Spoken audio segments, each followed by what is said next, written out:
Bismillahirrahmanirrahim. Assalamualaikum warahmatullahi wabarakatuh.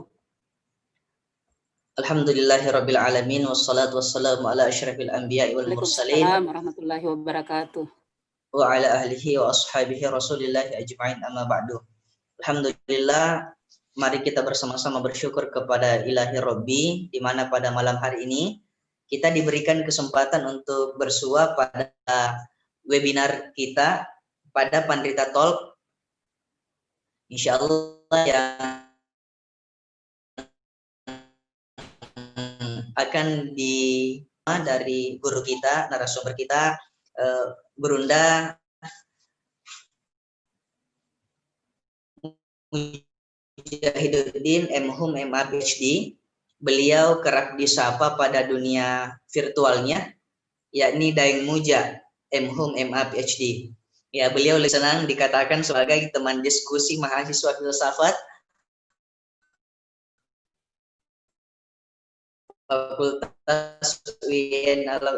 Fakultas Usul berada di Australia dan bersedia. Terima kasih atas waktunya, webinar kita bisa berjalan dengan baik.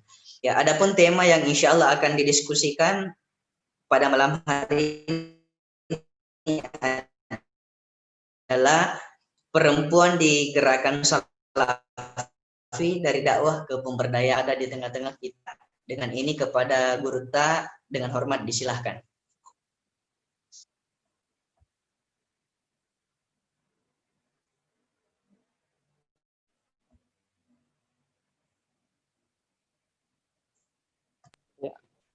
Ya, sudah dipersilakan ya. Sorry tadi. Ya, silakan Ustaz. Ini saya nggak bisa share ini ya. Sudah bisa Ustaz. Silakan. Share screen bisa ya? Ya, udah bisa Ustaz, udah bisa. Oke, saya tampakkan wajahku dulu. Rindu orang Ustaz. Salamnya sahabat-sahabat tak dari Makassar Ustaz. Wah, wajah Australia nih. Gelap tunggu lagi. Oke, agak gelap ya, tapi nggak apa-apa lah. Oke. Oh jadi bisa saya share screen ya, karena saya punya persentase. Sudah bisa. Oke, ini waktunya berapa lama presentasinya? Ya, 30 menit lah, kalau mau lebih boleh juga. Oke, terima kasih. Assalamualaikum warahmatullahi wabarakatuh. Alhamdulillahirrabbilalamin. Alhamdulillahirrabbilalamin. Wassalatu wassalamu ala asyrafil anbiya'i wal mursalin. Ini suaraku bagus ya? Bagus ya? Iya, Ustaz. Enggak kan? Alhamdulillahirrabbilalamin. Wassalatu wassalamu ala asyrafil anbiya'i wal mursalin wa ala alihi wa sahbihi ajma'in. Subhanaka la ilma lana illa ma 'allamtana innaka antal alimul hakim. Rabbi syrah li sadri wa yassir li amri wahlul 'uqdatam min lisani yafqahu qawli. Rabbi zidna ilman warzuqna fahman. Pertama-tama terima kasih kepada segenap tim pandrita.id yang bersedia memberikan ruang kepada saya untuk sharing gagasan kepada teman-teman Bapak Ibu yang hadir di sini. Begitu pula terima kasih kepada yang sudah hadir. Saya lihat di layar ini ada teman dari Australia, inisial SD, itu teman ketua majelis pengkajian Islam South Australia yang kodenya SD. Terima kasih bergabung. Ada teman juga, saya lihat ada Muhammad Tahir ini. Ini teman seperjuangan ini, senior saya waktu di Kediri. Beliau yang ngajar saya bahasa Inggris itu. Muhammad Tahir itu. Di Kediri, di Pare. Dan ini saya lihat masih ada yang di waiting room, tidak di invite aja, tak dipersilakan masuk ini yang waiting room. Saya lihat ada di waiting room itu. Oke, selamat malam Bapak Ibu. tema yang diberikan kepada saya, bukan diberikan ya, saya mengusulkan ya kayaknya. Tema yang ini adalah, ini bagian dari penelitian saya di disertasi saya yang telah saya pertahankan atau telah diperiksa di 2019. Temanya tentang peran perempuan dalam gerakan Salafi. Lebih khusus sebenarnya itu adalah studi kasus Wahda Islamiyah di Makassar. Saya punya, tunggu dulu, saya punya PowerPoint, semoga bisa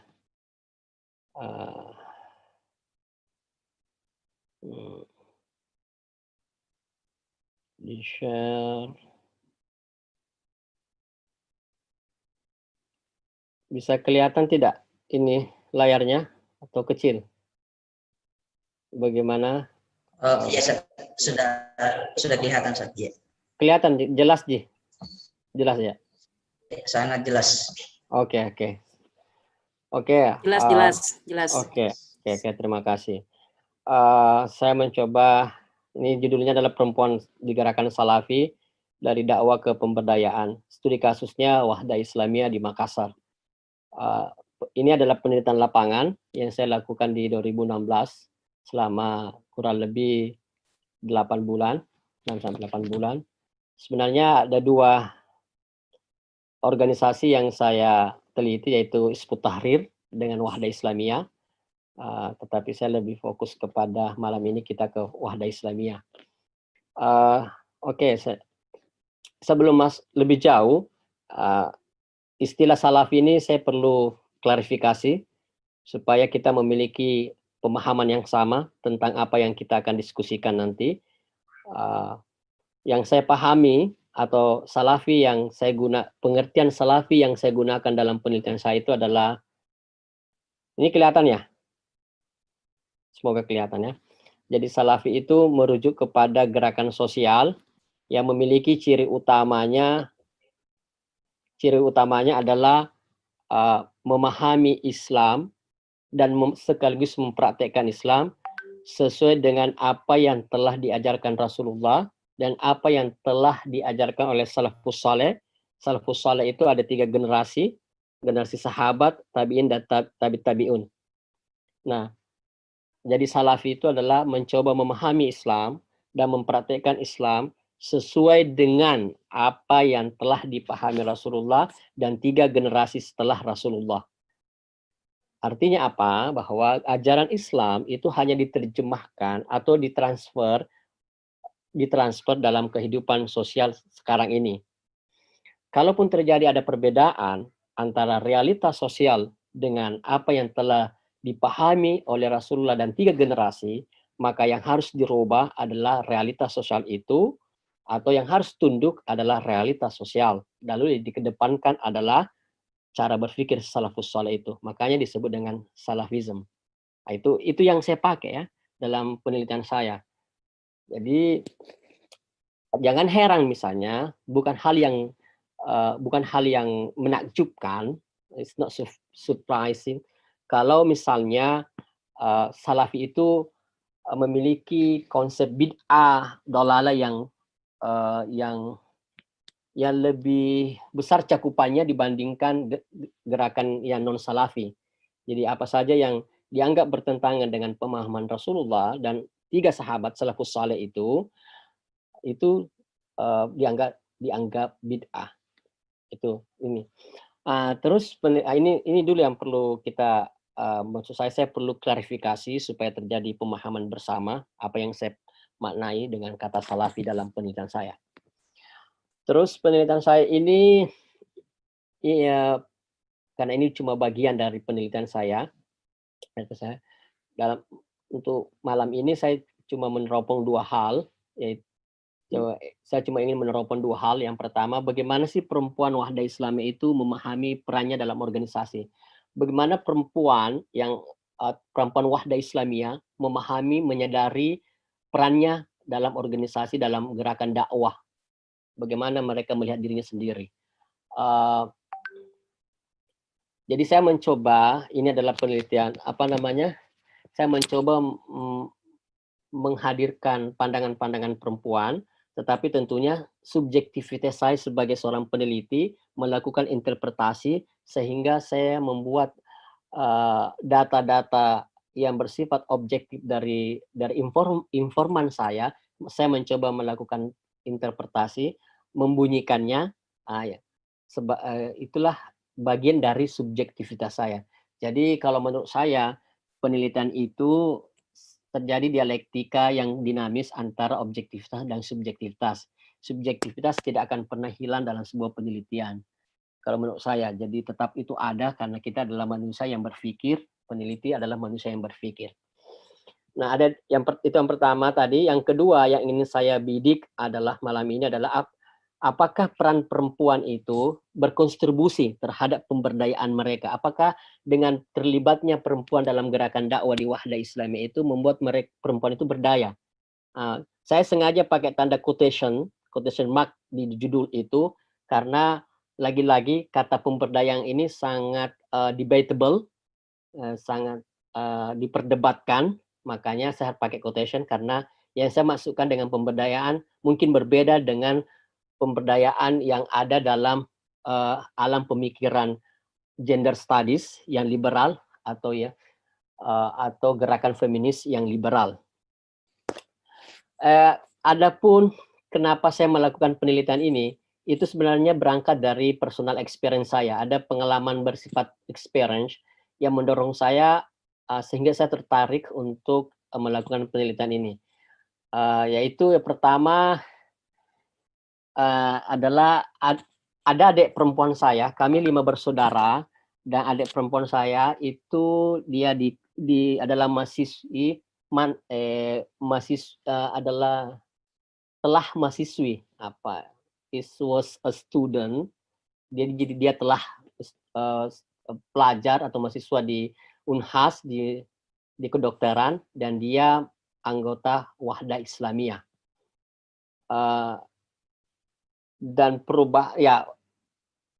pada dasarnya background cara kami memahami dan cara kami mengamalkan agama Islam itu adalah Nahdiyin, tetapi karena adik memahami dia sudah masuk kepada Wahdah Islami, itu kelihatan kontras dengan apa yang telah kami pahami dan terapkan dan amalkan, kira-kira begitu. Dan itu membuat saya agak bertanya-tanya, ini ada perubahan seperti apa ya kalau terjadi perubahan seperti itu. Itu di tahun 2000, awal 2000-an.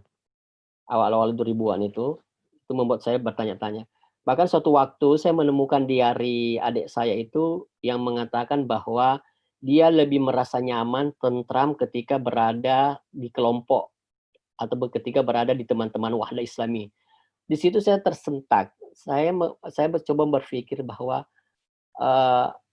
ikatan kekeluargaan yang begitu lama, yang sudah lama terbangun,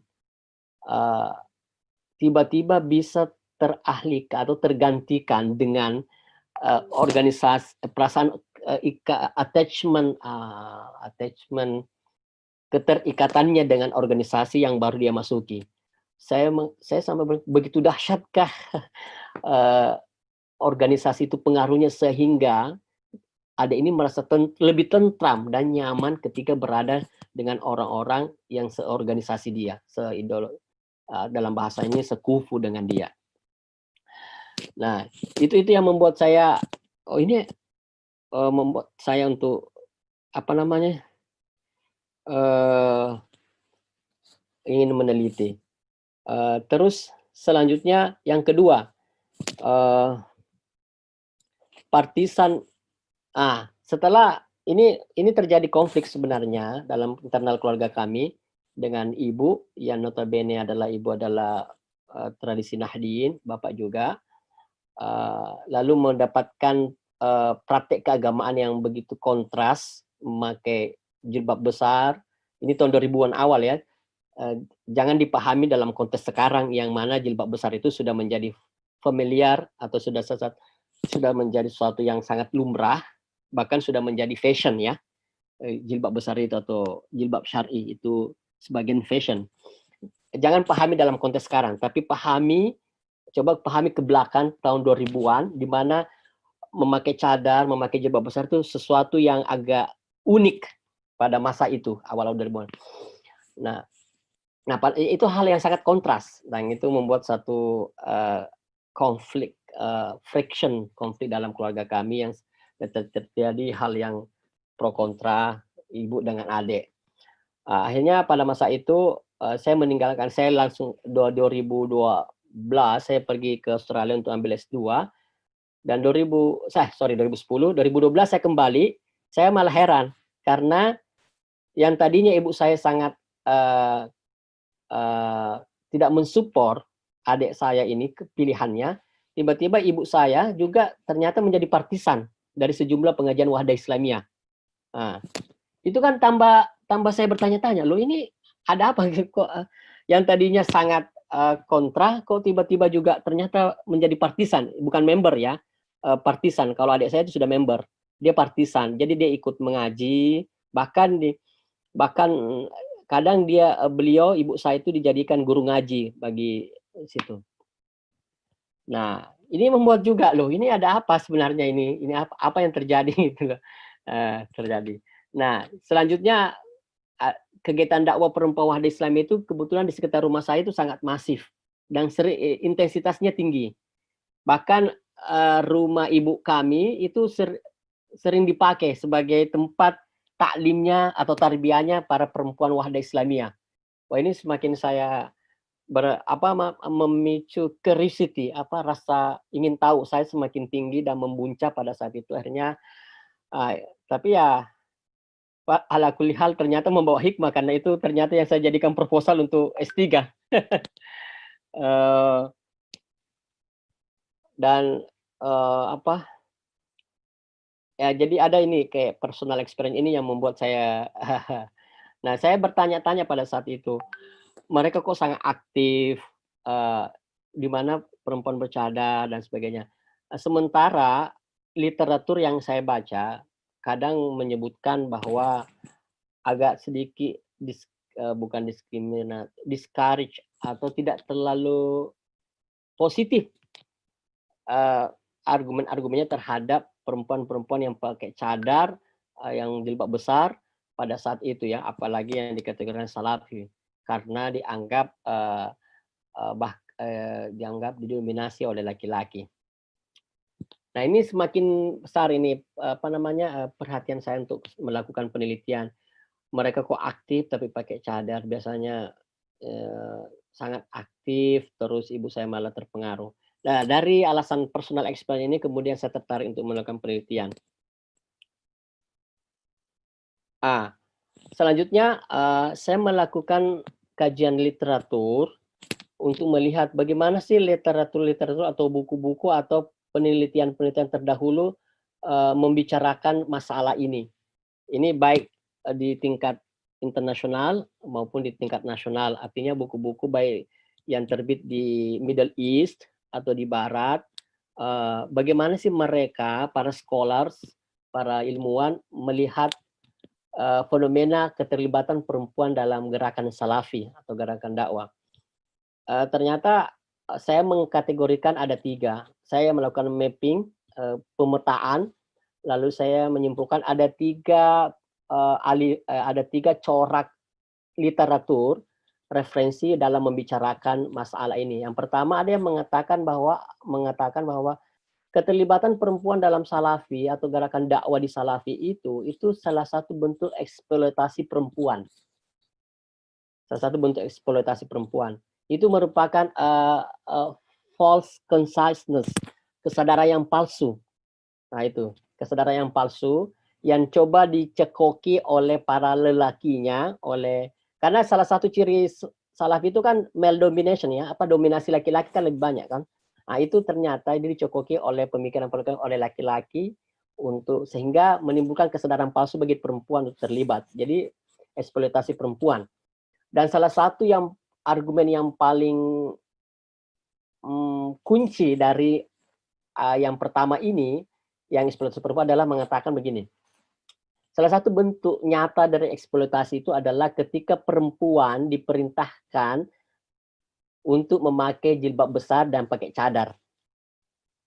Nah, itu menurut para scholar yang di aliran pertama ini, kenapa perempuan yang selalu diperintahkan untuk pakai cadar dan pakai cadar? Berarti kalau begitu posisi perempuan selalu menjadi objek atau dia, kalaupun dia tidak menjadi objek, dia adalah pelaku untuk selalu menggoda kepada laki-laki sehingga dia harus menutup wajahnya.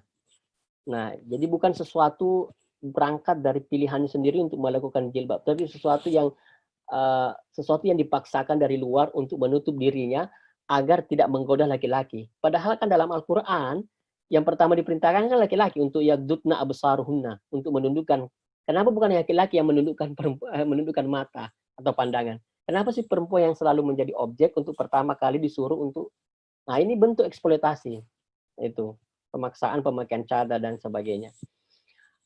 Aliran yang kedua, ini sejumlah literatur juga mengatakan bahwa ini agak positif, karena mengatakan begini, keterlibatan perempuan dalam dakwah salafism itu salah satu ternyata ada agensi. Apa agensi itu? Ada sebuah kualitas perempuan yang tereksplor di sana.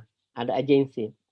Jadi perempuan berdaya di sana, meskipun berada pada berjibaku di organisasi yang didominasi oleh laki-laki, tapi ternyata perempuan mampu mengeksplorasi atau mampu mengaktualisasikan dirinya. Nah, itu ada agensi di sana. Ini terus yang ketiga, ada juga sejumlah literatur mengatakan, bahkan yang lebih ekstrim literatur mengatakan keterlibatan perempuan dalam salafi itu salah satu bentuk atau corak dari Islamic feminism. Jadi feminism tapi yang menjadikan Islam sebagai ideologi, yang menjadikan Islam sebagai panduan dalam gerakannya. Nah, itu Islamic feminism. Ini sebenarnya lebih pasnya Islamist ya. Lebih pasnya di sini saya rubah ya. Lebih pasnya bukan Islamik sebenarnya kalau menurut saya, bukan Islamik tapi Islamist. Apa bedanya dengan Islamist feminism? Kalau Islamic feminism, kalau kita ingin menunjuk organisasi di Indonesia misalnya konteksnya, maka Islamic feminism itu bisa kita tunjuk Fatayat dengan Aisyah. Fatayat di NU dan Aisyah di Muhammadiyah. Itu Islamic feminism. Tetapi kalau dia pakai IST, Islamist, itu merujuknya kepada perempuan yang disalafi. Jadi dia menjadikan Islam, jadi Islam itu adalah sesuatu yang sudah final, yang tidak perlu lagi ditafsirkan, hanya tinggal dijalankan, diimplementasikan, itu dijadikan panduan dalam gerakannya, dalam cara berpikirnya, dalam bertindak dan bersikap. Itu Islamist. Kalau misalnya Fatayat itu juga menggunakan agama sebagai spiritnya, tetapi di Fatayat itu melakukan reinterpretasi, bahkan melakukan dekonstruksi, pembongkaran ajaran-ajaran fikih yang dianggap tidak berpihak kepada kepentingan perempuan. Lalu diadakan dekonstruksi, setelah dilakukan dekonstruksi, lalu dilakukan konstruksi, penyusunan ulang. Setelah dibongkar, lalu disusun ulang fikih itu untuk mengakomodir kepentingan perempuan. Itu di Asia. Jadi tetap memakai Islam, tapi dia melakukan reinterpretasi. Jadi dengan kata lain bahwa Islam itu tidak sesuatu yang final, tetapi perlu selalu terjadi produksi atau reproduksi sesuai dengan perkembangan zaman. Begitu juga di Asia. Di Asia itu kan melakukan reinterpretasi, melakukan penafsiran. Nah, tapi yang dibongkar bukan fikihnya, tetapi penafsirannya. Jadi penafsirannya itu tidak melakukan rasionalisasi penafsiran yang sesuai dengan perkembangan zaman. Nah, tapi kalau di Islamist itu tinggal menjalankan pemikiran-pemikiran yang itu tadi yang ada pada masa Rasulullah dengan salafus salehnya, tinggal diimplementasikan. Itu bedanya dengan kata Islamic dengan Islamist. Nah, memang pemetaan kalau di Indonesia ini pemetaannya ada namanya sekular feminis. Kalau konteks Indonesia pemetaannya ada yang namanya sekular feminism, Sekular feminism itu adalah gerakan feminisme yang tidak menjadikan agama sebagai acuan. Ya, misalnya gerakan-gerakan perempuan, peduli perempuan atau Komnas HAM yang ada sekarang. Nah, sementara ada yang namanya Islamic feminism, itu tadi Fatayat dengan Aisyah. Sementara ada yang ketiga itu Islamist feminism, ya, yang seperti perempuan-perempuan Salafi. Ini menurut hasil pelacakan saya di literatur. Selanjutnya, sebagai sebuah penelitian tentu punya kerangka konseptual ya. Meskipun kerangka konseptual ini jangan dipahami secara saklek bahwa harus seperti itu, tapi hanya sekedar guidance yang bersifat fleksibel. Nah, kerangka teori atau kerangka konseptual yang saya pakai itu memang saya pinjam dari ada namanya konsep politik of piety. Ini yang diperkenalkan oleh Sabah Mahmud. Sabah Mahmud itu adalah antropolog dari Amerika yang telah tahun 1997 meneliti perempuan, gerakan dakwah perempuan di Mesir, di Egypt. Dia menawarkan konsep politik of piety. Ya, piety itu adalah berasal dari kata Latin, itu pietas, yang merujuk kepada pengabdian atau devotion itu pengabdian, worshiping, penghambaan. Sementara menurut Brian Turner, piety itu adalah tindakan yang dibiasakan, habitual act. Jadi sebuah tindakan yang dibiasakan, yang diulang-ulang. Jadi tindakan-tindakan pengabdian atau penyembahan yang diulang-ulang. Ya, Brian Turner ini mengutip konsep seorang sosiolog yang bernama Pierre Bourdieu. Pierre Bourdieu itu sosiolog yang mengatakan bahwa kebiasaan yang diulang-ulang itu akan menjadi sebuah habitus atau sebuah disposition, sehingga menciptakan sebuah disposition. Disposisi itu adalah ada rasa dalam hati atau rasa dalam perasaan kita ketika kita tidak melakukan sesuatu yang biasa kita lakukan, itu merasa tidak seret. Nah, itu namanya disposition. Misalnya orang yang sering melakukan sholat duha, tiba-tiba berhenti tidak melakukan sholat itu, ada sesuatu yang tidak lengkap dalam hidupnya. Ada perasaan tidak enak atau perasaan sesuatu yang hilang dan sebagainya. Itu ya itu. Atau orang yang terbiasa merokok setelah makan pedis lagi. Nah, tiba-tiba tidak merokok itu ada sesuatu tidak cukup 5 sempurna, 4 sehat 5 sempurna. 5 sempurnanya merokok tidak ada. itu ada nah, disposition ini lebih daripada perasaan tidak enak, tapi itu sudah bisa menjadi filter. Disposition ini kalau sudah pembiasaan secara tubuh melakukan satu gerakan atau kebiasaan lalu terbentuk dalam hati, ketika tidak melakukannya merasa tidak enak, maka perasaan tidak enak itu juga malah lebih jauh lagi. Dalam konsep Bourdieu itu menjadi disposition itu bisa menjadi filter. Filter itu maksudnya saya tidak mau melakukan ini karena itu bukan passion saya, bukan sesuatu yang membuat saya senang. Saya itu di sini, saya itu kelasnya ini, saya itu bergaulnya dengan orang-orang begini. Karena kalau saya bergaul dengan ini kayaknya saya tidak seret. Nah, itu sampai menjadi filter untuk mengidentifikasi identitas kita. Itu sampai begitu. Nah, ini konsep seperti ini, piety ini itu yang dilakukan oleh Wahda Islamiyah. Makanya nanti misalnya ada kegiatan tarbiyah yang dilakukan setiap minggu, itu membentuk kebiasaannya dia, membentuk cara dia memahami agama, membentuk cara dia berperilaku, bertindak dan sebagainya. Nah, ketika dia tidak bertindak sesuai dengan kebiasaannya, dia merasa sesuatu yang tidak enak dan begitu pula perasaan itu menjadi filter. Sehingga jangan heran misalnya, mohon maaf ya, misalnya di perempuan di Wahda Islamiyah itu mungkin berteman dengan kita yang non Wahda, tetapi tidak setentram ketika dia berdampingan dengan sesamanya Wahda. Seperti kasus adik saya yang tergambar dalam diari. Itu karena sudah terjadi yang namanya disposition dalam ini, disposition itu. Ada test, nah itu. Jadi hidupnya orang-orang seperti organisasi ini itu bersifat enclave. Enclave itu kayak seperti apa ya? Enclave itu berombongan dia cuma hidup dengan pada kelompoknya. Kalaupun nanti dia misalnya dia membuat sebuah perumahan, dia perumahannya Wahda dan sebagainya begitu. Kalaupun dia berinteraksi dengan orang lain, yaitu berinteraksi karena keharusan atau kewajiban, atau dengan kata lain ingin memperluas dakwanya.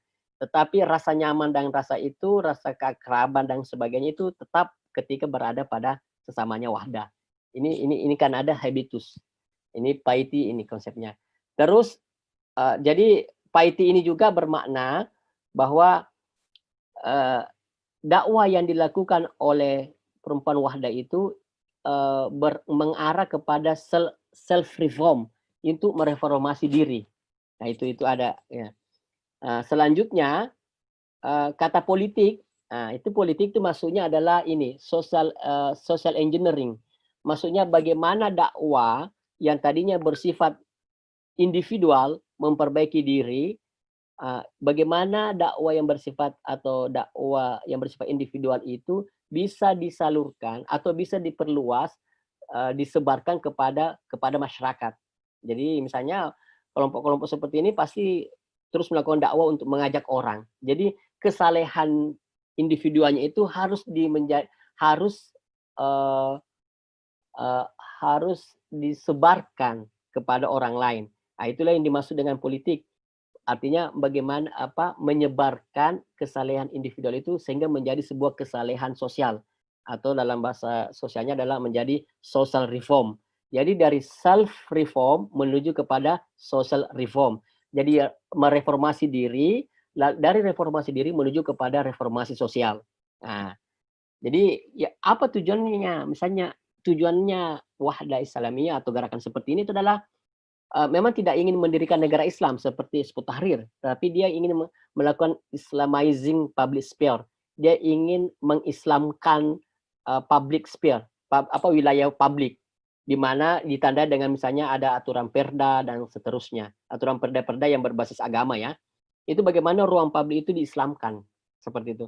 Padahal kalau di era demokrasi kan tidak boleh ada satu ideologi atau agama yang mendominasi ruang publik, tetapi ini menjadi konsensus bersama atau kesepakatan bersama semua elemen masyarakat. Tidak boleh ada dominasi. Tapi ini upaya yang dilakukan oleh teman-teman yang ada di Salafi. Nah, itu yang dimaksud dengan politik. Jadi politik ini bukan berarti, jangan dipahami secara praktis ya, tapi dia lebih pada social engineering, bagaimana sosial itu diatur sehingga menciptakan sebuah public sphere atau tatanan sosial yang islami. Nah, seperti itu. Ini teori yang saya pakai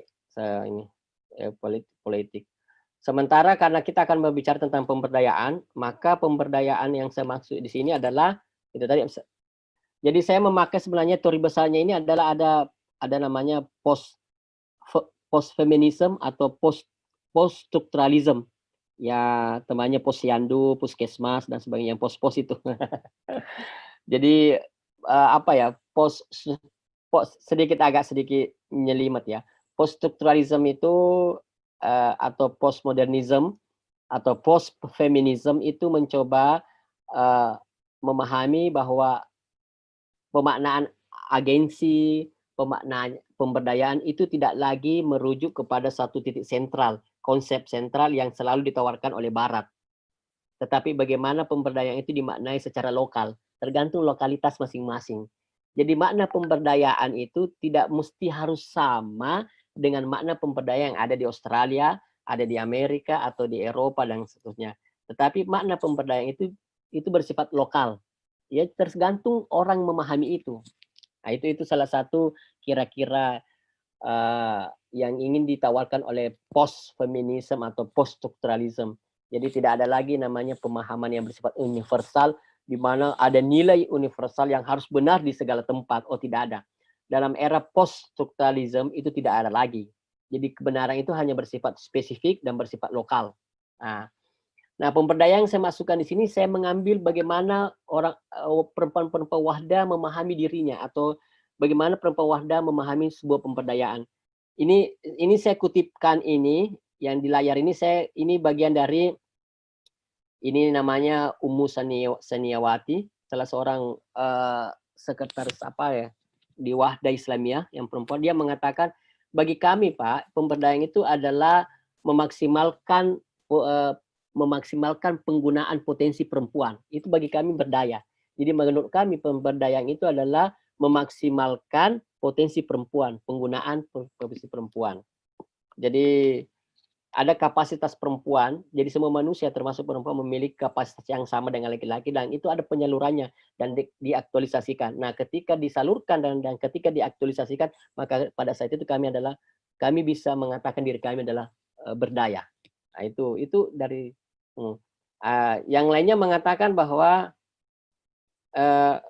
ketika kami berdaya, ketika kami mampu mengartikulasikan diri kami. Artinya kami mampu memilih sesuatu yang kami akan lakukan. Nah, ternyata di Wahda yang saya temukan di lapangan, itu terjadi seperti itu. Meskipun didominasi oleh laki-laki, tapi ada semacam kelonggaran bagi perempuan Wahda Islamiyah. Meskipun ya kelonggaran yang diberikan oleh pengurus laki-laki ini sebenarnya sangat politis sebenarnya menurut saya. Politisnya adalah karena ternyata peran perempuan di Wahda Islam itu sangat memberi kontribusi yang sangat signifikan terhadap perkembangan Wahda. Bahkan dari segi jumlah saja, jumlah perempuan Wahda itu 4 kali lipatnya dari jumlah laki-laki.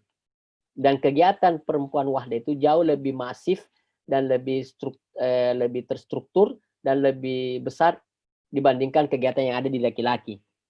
Makanya pengurus laki-laki yang menjadi pengurus pusat itu melihat, wah ini ada potensi besar SDM yang ada yang dimiliki oleh perempuan untuk mengembangkan Wahda. Akhirnya diberikan kelonggaran untuk, nah itu menurut saya secara politis. Tapi ya lagi-lagi kalau orang liberal mengatakan ini adalah bentuk eksploitasi, tapi tunggu dulu. Oke, di satu sisi mungkin dianggap eksploitasi, tetapi jangan lupa bahwa perempuan diberi kelonggaran itu memiliki dia menyadari bahwa kelonggaran itu meskipun bersifat politis, tetapi mereka juga mengambil manfaat dari kelonggaran itu karena dia mampu mengaktualisasikan dirinya. Jadi ya sekali lagi memang di paradigma post feminism ini sangat bersifat lokal dan spesifik, tidak ada hal yang bersifat universal. Ini jadi yang dimaksud pemberdayaan itu dari tadi ya. Terus yang saya temukan adalah ini. Kenapa perempuan ingin terlibat di dakwah di Wahda Islamiyah, Salafi? Ini bagaimana dia melihat dirinya, keterlibatannya. Ada paling tidak sekurang-kurangnya ada 5 motivasi kenapa perempuan mau terlibat di dakwah Wahda Islamiyah. Yang pertama itu dia menganggap ya religious reason, ada alasan agama yaitu ibadah. Menurutnya dakwah itu adalah ibadah. Nah, dakwah itu bukan cuma diri kita tapi dakwah sosial dan dakwah individual itu adalah sebuah bagian daripada ibadah seperti layaknya sholat. Makanya kita perempuan harus terlibat dalam dakwah yang bersifat publik ya ke masyarakat. Karena itu adalah bagian dari ibadah. Seperti layaknya sholat. Seperti ibadah. Bahkan ada seorang informan saya, ibu, yang mengatakan bahwa dakwah bagi saya, dakwah publik ya, dakwah bagi saya itu adalah semacam saya ini berdakwah di Wahda itu saya adalah karyawannya Tuhan. Jadi direkturnya adalah Tuhan, saya ini adalah karyawannya. Jadi saya pekerja Tuhan untuk melakukan dakwah. Itu begitu mereka memahami dakwah itu, betul-betul ibadah.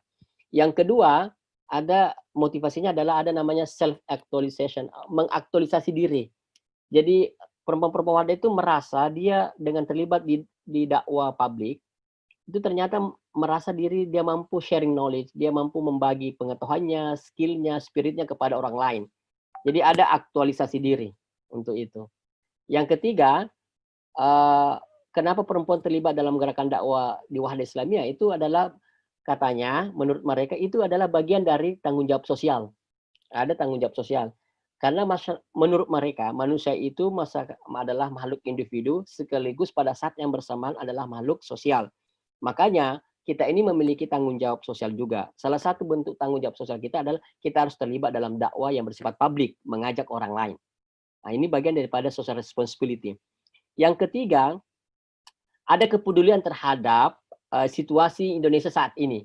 Menurut di mata perempuan-perempuan Wahda Islamiyah, Indonesia saat ini dalam konteks pemahaman dan pengamalan agama itu agak menyimpang. Nah, itu tadi ya kan, karena salafus saleh ya. Kembali tadi yang Salafi menyimpang. Jadi banyak hal-hal yang sudah keluar dari rel-rel yang telah ditetapkan oleh Nabi dengan salafus saleh. Nah, ini perlu diluruskan. Nah, itu perlu diluruskan, makanya perlu. Dan kenapa dan penyimpangan ini bukan saja dilakukan oleh para kaum laki-laki, tapi juga oleh kaum perempuan. Makanya menurutnya, maka perempuan juga harus dicerahkan, enlightenment, diberi pencerahan. Nah, makanya dia terlibat dalam perempuan apa? Karena perempuan itu audiens perempuan itu tidak bisa didatangi oleh dai laki-laki. Jadi harusnya perempuan. Karena kan ada di Wahda kan ya seperti Salafi lainnya ada segregated pemisahan antara laki-laki dan perempuan. Jadi makanya harus terlibat perempuan. Yang kedua juga ya persoalan banyak selesai itu kalau persoalan perempuan itu kan ada yang lebih sensitif atau lebih sangat private dan bisa diselesaikan dan dibicarakan oleh daiyah seperti itu. Terus yang kelima ada namanya self protection. Jadi perempuan-perempuan Wahda itu terlibat memandang dirinya itu adalah bagian daripada memproteksi diri. Kenapa bisa? Karena dengan terlibat dengan dakwah di publik, mengajak orang, otomatis ketika mengajak orang untuk melakukan kebaikan, maka pada saat yang bersamaan kita juga harus baik. Nah, itu kan proteksi. Jadi untuk menjaga kesalehan yang bersifat individual itu, salah satu cara menjaga kesalehan itu adalah dengan cara mengajak orang lain. Karena ketika mengajak orang lain, maka kita juga sebenarnya memproteksi diri supaya agar kesalehan kita terus konsisten. Karena kan ada ayatnya katanya, kabura maqtan indallahi antakuluna ma la taf'alun. Jadi masa kita ngajak orang lain sementara kita tidak baik? Ah itu kan. Nah, dengan mengajak orang lain pada dasarnya sebenarnya itu bentuk self protection, proteksi diri untuk senantiasa konsistensi kesalahan individual itu terjaga. Selain ada yang namanya tarbiyah, ada namanya ya itu juga salah satu bentuk menjaga. Ya. Tapi pada tidak ini self protection. Terkait nomor 5 ini, ternyata mereka pakai cadar, tapi di Wahda Islami itu ya waktu saya melakukan penelitian, memakai cadar itu tuh bukan wajib. Itu sunnah-sunnah. Jadi ada 3 pendapat dalam Wahda itu. Makanya jangan heran di Wahda Islamiyah ada yang pakai cadar, ada yang tidak. Ada yang pakai cadar, konsisten pakai cadar, apapun yang terjadi pakai cadar. Ada yang pakai cadar, tapi dalam situasi-situasi tertentu bisa membuka cadarnya. Ketika misalnya diwawancarai oleh media, itu bisa dibuka. Ada yang tidak memang memakai cadar, cuma jilbab besar. Jadi jadi ada 3 ya. Ya, di Wahda itu begitu. Dia sangat, ya menurut saya itu agak luar biasa pemahamannya. Jadi ada, ya, ini menurut dia yang memakai cadar itu menurut dia adalah proteksi ya dari gangguan penglihatan laki-laki yang nakal, dari gangguan seksual harassment di masyarakat dan sebagainya. Itu bentuk satu proteksi. Nah, ini menarik sebenarnya kalau persoalan cadar juga dibahas nanti lain kali lah. Karena tidak semua orang yang pakai cadar itu untuk sebagai self proteksi. Ada di negara Middle East, ada orang yang pakai cadar, ada sekelompok orang pakai cadar sebenarnya atau pakai jilbab ya, pakai jilbab bukan motivasinya bukan semata-mata ajaran agama, tetapi itu bentuk perlawanan terhadap komodifikasi tubuh perempuan di iklan-iklan. Nah, ada yang seperti itu. Jadi mereka pakai cadar sebagai bentuk perlawanan terhadap komodifikasi. Komodifikasi itu adalah tubuh perempuan dijadikan komoditi bisnis yang bisa dijual. Misalnya iklan-iklan sabun kan harus, ya mohon maaf ya, harus misalnya agak sedikit terbuka dan sebagainya. Iklan pemutih dan seterusnya kan harus kelihatan badan dan sebagainya. Nah, orang yang di Middle East ini ada di negara Middle East itu mereka pakai jilbab untuk melawan itu, bahwa kami tidak mau seperti ada yang di iklan. Kami adalah perempuan yang menutup diri dan tidak mau memperlihatkan tubuh kami. Itu bentuk perlawanan. Jadi memakai jilbab bentuk resistensi terhadap komodifikasi, menjadi komoditi. Itu ada seperti itu. Ada juga jilbab. Ya kalau di Indonesia itu pemakaian jilbab beragam loh, itu beragam motifnya. Yang jilbab besar sekarang aja kan sudah jilbab syar'i itu kan fashion, bukan jilbab ideologis. Kalau teman-teman di Wahda itu perempuannya itu jilbabnya jilbab ideologis karena religious reason, alasan. Tapi kalau teman-teman yang bukan aliran seperti ini mungkin fashion aja. Fashion itu mengikuti tren. Trennya lagi jilbab besar ya jilbab besar. Trennya jilbab pocong ya jilbab pocong. Nah, ini ikut tren. Itu menjadi komoditi sebenarnya. Jadi ya tarikan antara kapitalisme dengan agama itu memang sangat kental, dan itu ada pembahasannya tersendiri bagaimana agama ditarik menjadi komoditi dalam era kapitalisme. Itu ada pembahasannya. Nggak tahu apa nanti diundang lagi untuk bicara itu. Ya Allah, Ustaz. Ya, selanjutnya ini yang terakhir ya. Nah, terakhir pertanyaan terakhir, pemberdayaan. Kenapa saya mengatakan ada pemberdayaan? Paling tidak ada 3 indikator yang saya dapatkan dari informan saya. Yang pertama itu dari segi pendidikan. Di Wahda Islamiyah itu memang terjadi perubahan ya. Di awal-awal kemunculan Wahda Islamiyah di tahun 80-an, itu memang ada pelarangan untuk melanjutkan studi. Sebenarnya bukan pelarangan secara formal, tetapi ada kesadaran di tengah-tengah perempuan, aktivis perempuan Wahda pada saat di awal-awal Wahda itu untuk tidak mau melanjutkan studi ke perguruan tinggi karena menganggap bahwa institusi-institusi perguruan tinggi itu sekuler. Nah, sehingga tidak mau sekolah, tidak mau ke kampus, hanya sampai pada SMA. Tetapi ternyata seiring dengan waktu perkembangan, ternyata kesadaran itu berubah dalam perempuan di tengah-tengah perempuan Wahda. Dan kita lihat sekarang ternyata sangat di-encourage, didorong perempuan-perempuan Wahda itu untuk ke kampus bersekolah atau ya ke kampus untuk melanjutkan studi. Jadi jangan heran sekarang wadah-wadah yang muda-muda sekarang perempuannya itu ada yang dosen dan sebagainya karena ternyata pendidikan bukan hal yang bersifat tabu lagi seperti di awal-awal kemunculan Wahda. Itu kan luar biasa kan, itu unsur-unsur pemberdayaan. Terus belum lagi misalnya perempuan yang mau menjadi dai itu kan beda. Di Wahda Islam itu ada pembedaan antara dai ya dengan murabbiyah. Itu ada. Jadi nah untuk sampai pada level-level itu jangan salah. Itu lebih saklek dari pendidikan formal yang 6 tahun mungkin. Apalagi sekarang setelah muktamar yang ketiga di Jakarta waktu kami meneliti, ya alhamdulillah saya diizinkan masuk di muktamar itu bersama istri. Ya bahkan saya dianggap sebagai Wahda cabang Australia. Saya bilang iya, saya Wahda Islamiyah cabang Australia. Karena saya mempertahankan jenggot kali ya. Padahal ini cuma akar gigi nih.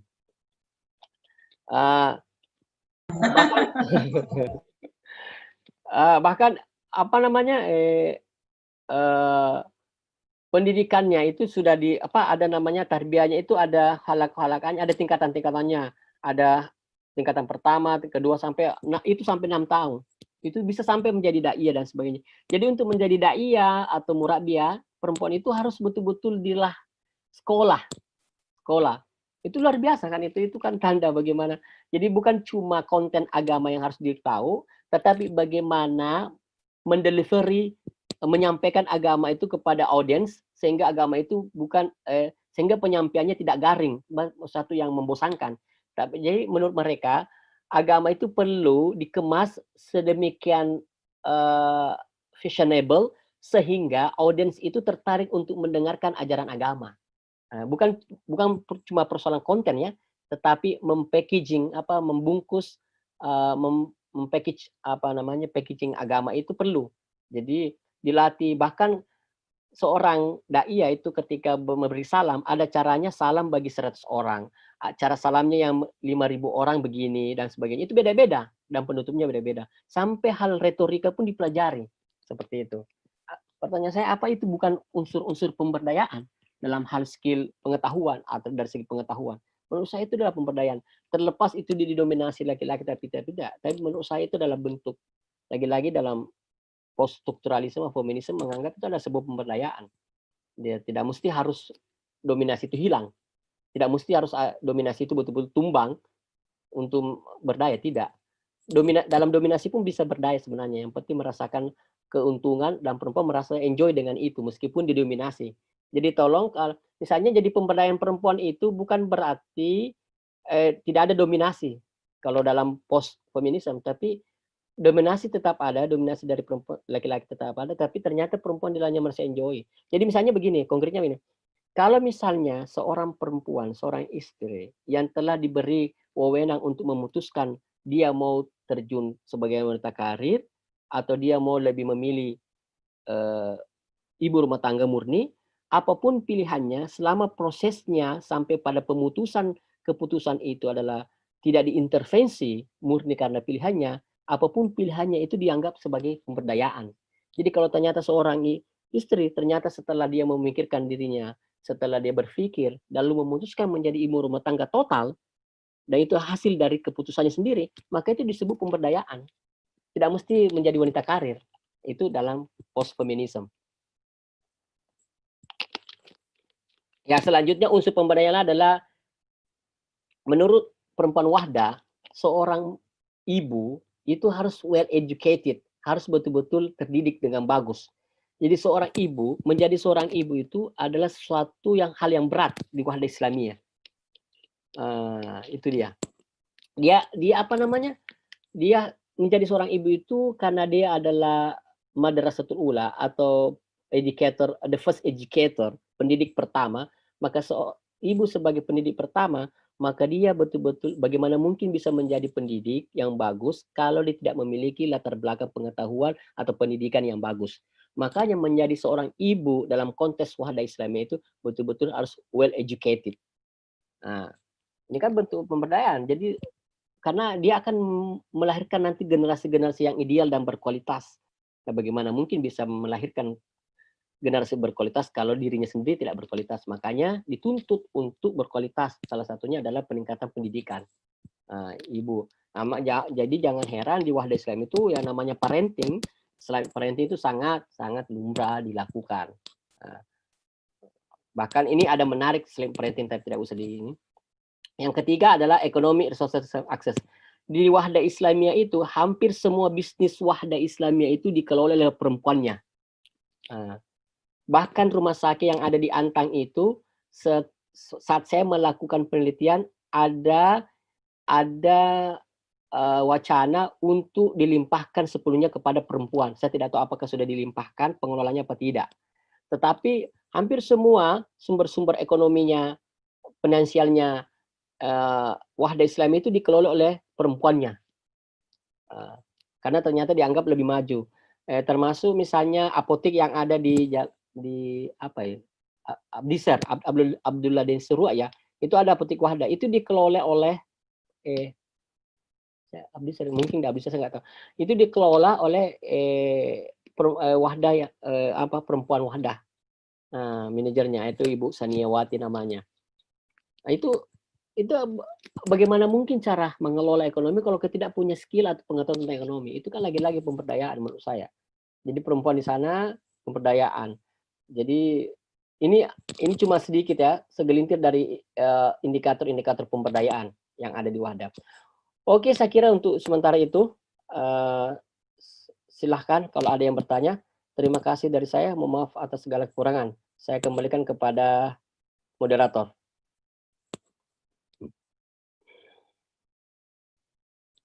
Halo, moderator.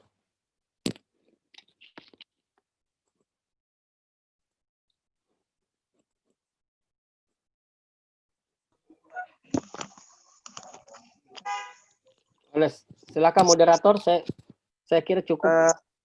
Informasi tadi moderator trouble jaringannya. Jadi mungkin saya yang mewakili sementara. Oke, silakan. Baik. Mungkin kita langsung saja buka sesi diskusi. Jadi mungkin ada dari teman-teman yang ingin bertanya mungkin seputar tema, saya persilahkan mungkin langsung saja. Jadi silahkan tulis nama di room chat. Nanti yang masuk silahkan.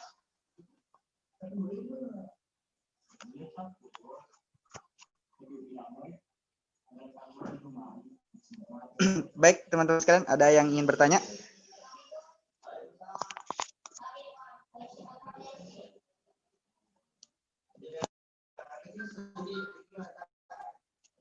Ini saya mewakili moderator, mohon maaf karena jaringannya trouble. Mungkin sementara usaha untuk masuk kembali. Sambil kita tunggu mungkin ada dari teman yang ingin bertanya, bisa atau mungkin bisa juga tulis pertanyaan di room chat, nanti saya bacakan.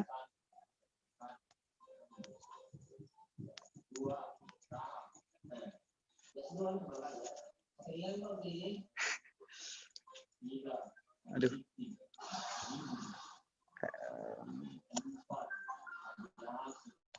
Bagaimana teman-teman?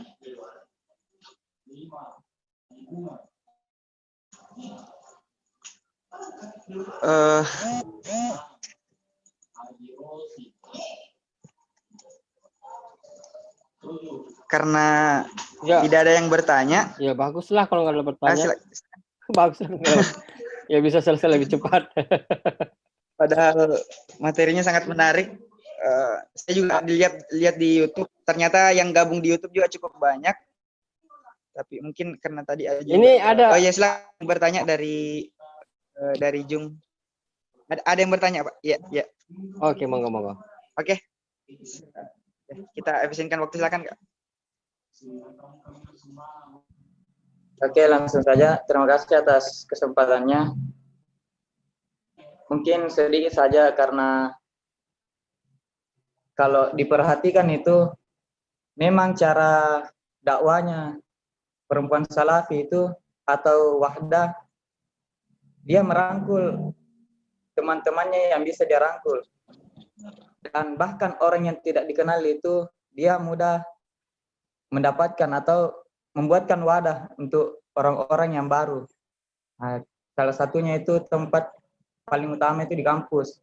Bagaimana kira-kira tuh metode dakwanya atau caranya itu merangkul cepat untuk banyak yang bisa ikut, atau itu saya.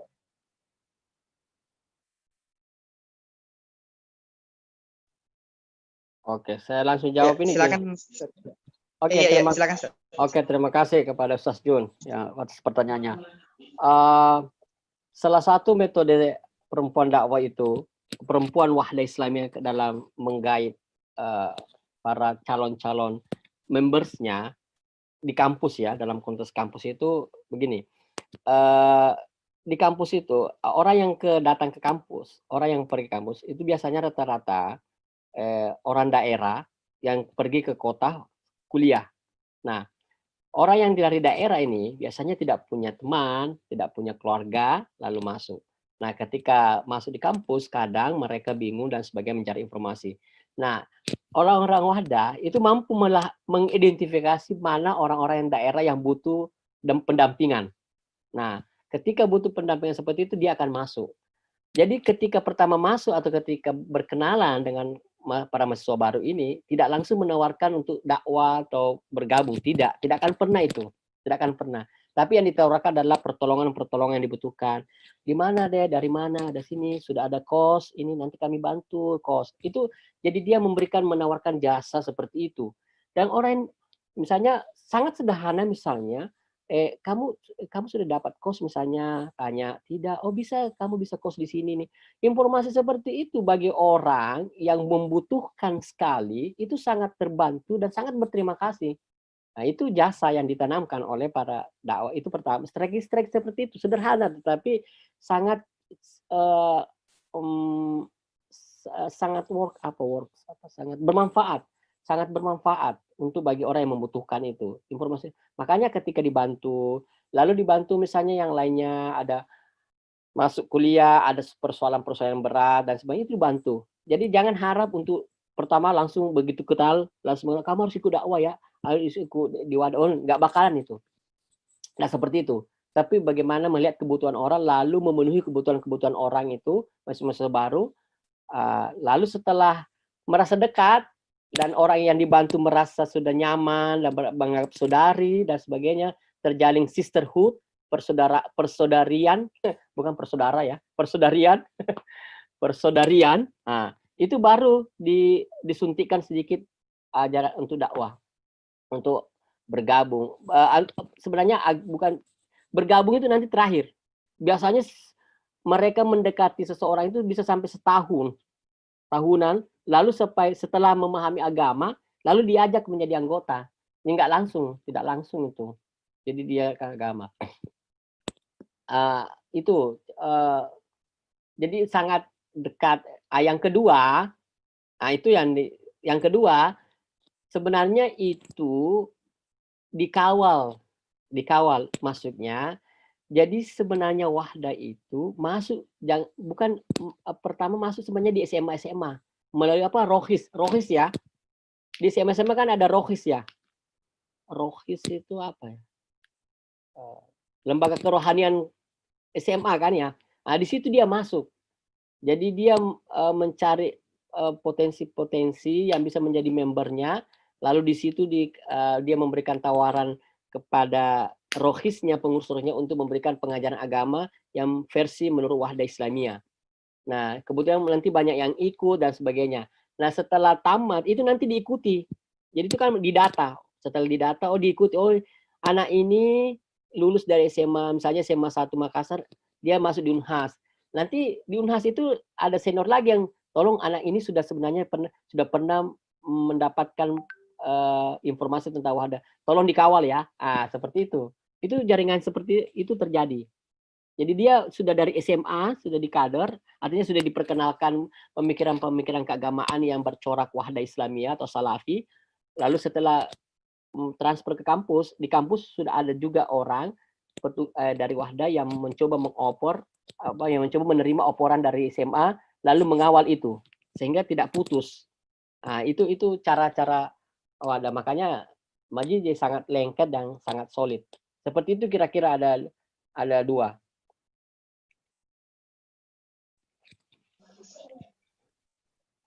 Ya, baik. Bagaimana apa? Saya tidak tahu, Pak Jun, Ustaz Jun, apa maksudnya pertanyaan begitu ya? Sangat jelas, Ustaz. Oke. Thank you. Ya, alhamdulillah. Kita masih punya waktu beberapa menit. Mungkin saya masih persilahkan kepada teman-teman yang masih hadir di dalam Zoom untuk bertanya, boleh. Kalau memang masih ada yang mau bertanya.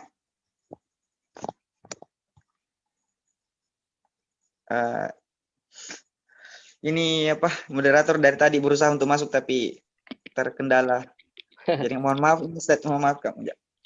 Ini ada tadi yang raise hand, yang angkat tangan apa tadi? Ada yang angkat tangan? Tadi ada tapi tidak tahu lah. Oh, tadi itu ini Jung Muhammad itu dari Ustaz Jung. Oke. Baik, mungkin ya, kita cukup. Ya kalau tidak ada ya. Jadi teman-teman sekalian, sekedar informasi, diskusi kita malam hari ini itu live di YouTube. Jadi mungkin ada yang tadi masuk di pertengahan bisa nonton ulang di kanal YouTube Pandrita.id, mungkin bisa sekalian di subscribe. Dan sekedar informasi juga, kegiatan diskusi kita ini insya Allah akan terus berlanjut setiap minggu. Pantau terus di akun media sosial Pandrita.id, di Instagram @pandrita.id, bisa juga di Facebook, ada di halamannya Pandrita Institute, ada juga FB-nya Pandrita.id. Mungkin itu akun-akun media sosial Pandrita, dan saya juga mewakili moderator Kak Muja, terima kasih. Kami ucapkan terima kasih banyak. Kami juga ucapkan terima kasih banyak kepada seluruh peserta yang konsisten hadir sampai akhir diskusi kita. Mungkin sudah tidak ada yang bertanya. Ada mungkin closing statement mungkin sedikit saja terkait tema ini, Ustaz, atau ya? Oke. Sebagai closing statement, sebenarnya apa yang saya lakukan ini ingin menawarkan kepada masyarakat bahwa ketika membaca sebuah fenomena, seyogyanya berdasarkan kepada ilmu pengetahuan, bukan sebuah asumsi. Ya, meskipun berangkat dari asumsi, tapi semoga asumsi itu ditindaklanjuti sehingga bisa berdasar kepada pengetahuan, berdasar kepada penelitian. Jadi kita tidak bisa menjudge orang. Misalnya kan banyak judge itu waktu cadar dan sebagainya. Tetapi asumsi itu harus ditindaklanjuti dengan cara melakukan penelitian, atau paling tidak kalau tidak bisa melakukan penelitian, harus membaca penelitian-penelitian yang bersifat saintifik atau bersifat ilmu pengetahuan, sehingga penilaian kita itu berbasis pada ilmu pengetahuan, bukan berbasis pada tidak lagi berbasis pada asumsi, dugaan, dan konon kabarnya atau informasi-informasi yang menyesatkan. Oke, itu aja. Sekian, terima kasih ya. Saya mohon maaf atas segala kekurangan. Ya, karena di sini juga memang sudah larut ya, sudah hampir jam 12 malam. Jadi mohon maaf atas segala kekurangan. Terima kasih. Wallahu muwaffiq ila aqwamit thoriq. Assalamualaikum warahmatullahi wabarakatuh. Waalaikumsalam warahmatullahi wabarakatuh. Waalaikumsalam warahmatullahi wabarakatuh. Baik, terima kasih Ustaz, terima kasih banyak. Mungkin kita akhiri teman-teman sekalian. Saya juga mengakhiri mewakili moderator karena sampai saat ini belum bisa bergabung. Saya juga akhiri. Wallahu muwaffiq ila aqwamit thoriq. Assalamualaikum warahmatullahi wabarakatuh.